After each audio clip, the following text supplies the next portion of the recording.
Hi everyone, welcome back to Half Moon Aquatics. If you couldn't tell by the title of this video, I'm super excited to say that I have moved. I used to be living in a dorm complex on a college campus, but recently my boyfriend and I decided it was time to move in together, so we moved to a new apartment. And I am in love with my new apartment. It is not only super cute and spacious, but because I moved, and because it is 2 bedrooms, I am currently sitting in my brand new office/fish room. And I am so excited because I'm in this new apartment with a fish room now, I have the ability to put into action all of the amazing fish projects I have had stored up in this head for so long. So I'm really excited about that. But enough of that. The point of this video is I'm going to be sharing with you guys the best way that I think there is to move fish. I know that some people kind of just like pack up the tank and go, but that can be really stressful on the fish. So there's obviously many ways to move fish, but this is what I think is the best way to move fish that decreases the amount of stress the most for the fish. So let's get started. So I think the easiest way to move fish is to act as if you were shipping them. I think this keeps the stress of the fish down the most and is the easiest way to move them. So if you are familiar with how to ship fish, that's okay. I'm still going to go through the whole thing. So the first thing you need to do is hold off feeding them for a couple days. And the reason this is because when they're in their little bags, as if you were shipping them, they're going to be in very minimal water and they're going to be stressed. So if you feed them less, they will produce less amount of waste. So if they're going to be in this environment for a while, you want their water to stay as clean as possible. So that's why you need to hold off feeding them for about 2 to 3, maybe 4 days. And so that will keep the amount of waste down when they're in their little shipping bags. So when you're moving them, it's best to package them as if you were shipping them. So use shipping bags. And I just got these shipping bags. I actually just went to my local pet store and just asked if I could have some of these because I was moving and I have a ton of fish. And they just very kindly gave them to me. So this is what I did. I just packaged my fish in these little shipping bags just in order to get them to move easier from one house to another. So the next step is to just get the fish into their shipping bags. I already had clean dechlorinated water ready to go, and so I just began filling up each bag right before I was going to put a fish into it.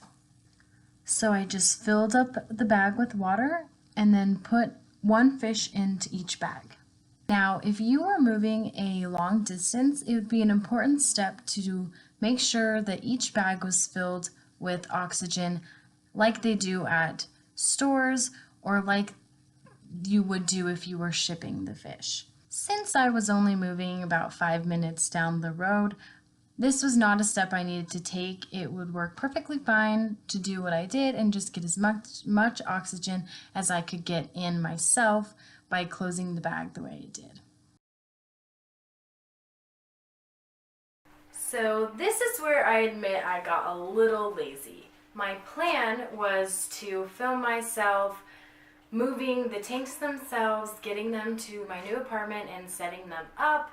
However, since my fish were the last things that I moved and it was a long weekend of moving so much stuff from 2 different locations, I got a little lazy and tired and just wanted to get it done as fast as I could, so I kind of abandoned the whole filming process.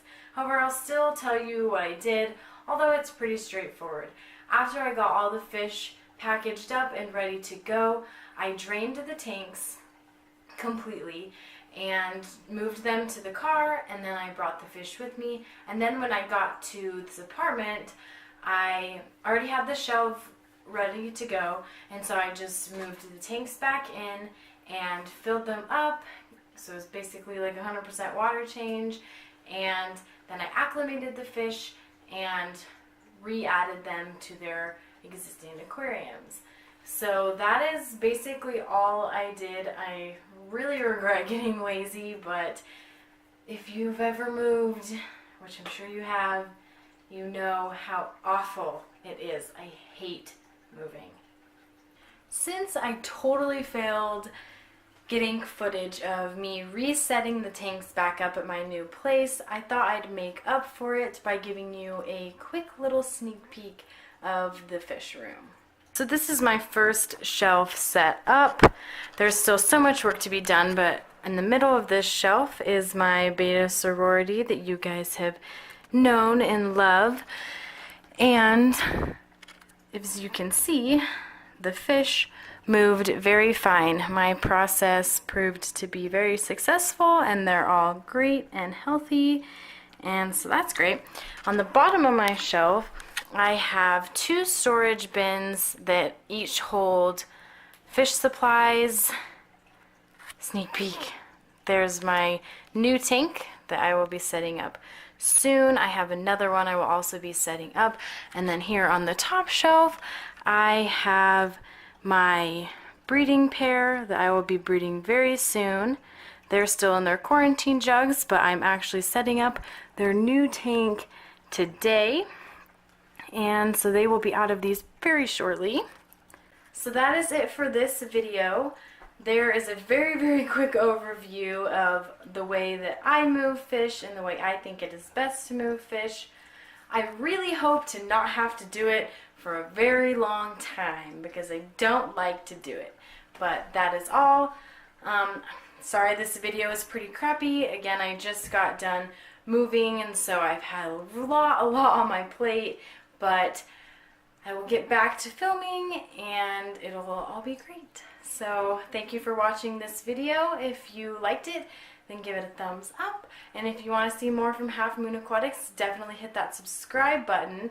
Oh, and you should really hit that subscribe button because, surprise, when I get to 500 subscribers, I'm going to be doing a big giveaway. So definitely want to hit that subscribe button and that bell notification so that you know when the giveaway is coming up. I'll give more information as it gets closer. Thanks for watching. Bye.